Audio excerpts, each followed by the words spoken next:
Noël avec nous? Nous aussi.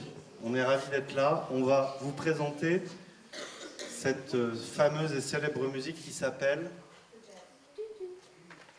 le jazz. Il y en a qu'un qui répond? Non. Ok. On va insister un petit peu sur la notion de mélodie. Alors, je vais faire une petite expérience. Je vous joue un morceau.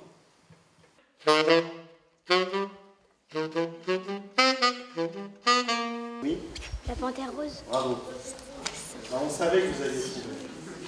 Voilà, il y a tout un tas de morceaux. Alors, la Panthère Rose, c'est tellement ancré dans les esprits, dans les oreilles, que même avec la rythmique, l'accompagnement, on reconnaît, c'est très connoté.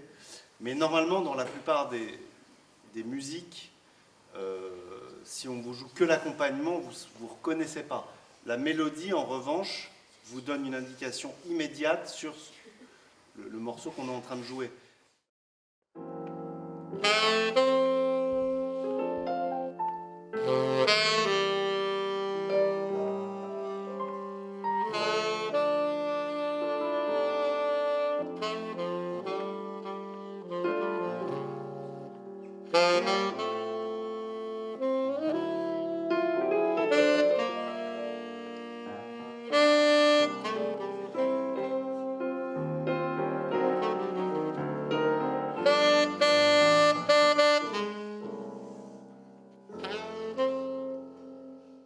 Un voyage à travers l'Atlantique, ça dure, à cette époque-là, ça dure environ 1 mois et demi. On entend depuis les cales, le fond des cales des bateaux, des esclaves qui commencent à chanter. Et puis, arrivés dans les Amériques, ces esclaves vont travailler dans les champs.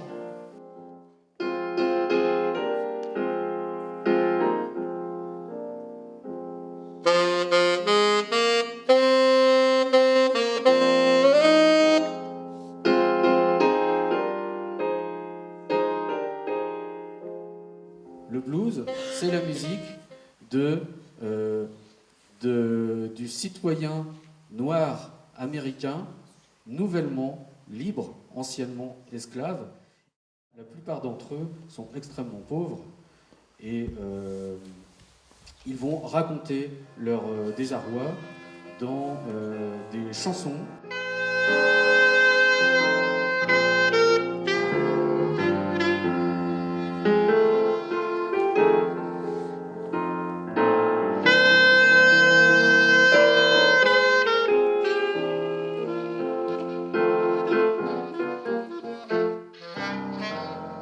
La Nouvelle-Orléans, voilà, c'est une cité cosmopolite, très dynamique et très culturelle.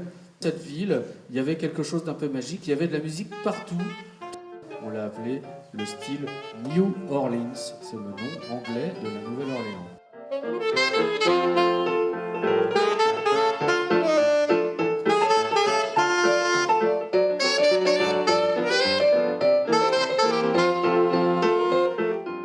La batterie a été créée par le jazz. D'ailleurs, ça s'appelait jazz au début. L'instrument batterie s'appelait jazz. Et ça a permis au jazz de rentrer dans les salles et devenir une musique de dancing ou de ballroom. On retrouvait la contrebasse, la batterie, clarinette, trompette, cornet, trombone, piano aussi qui est apparu. Et puis un petit peu plus tard, le saxophone.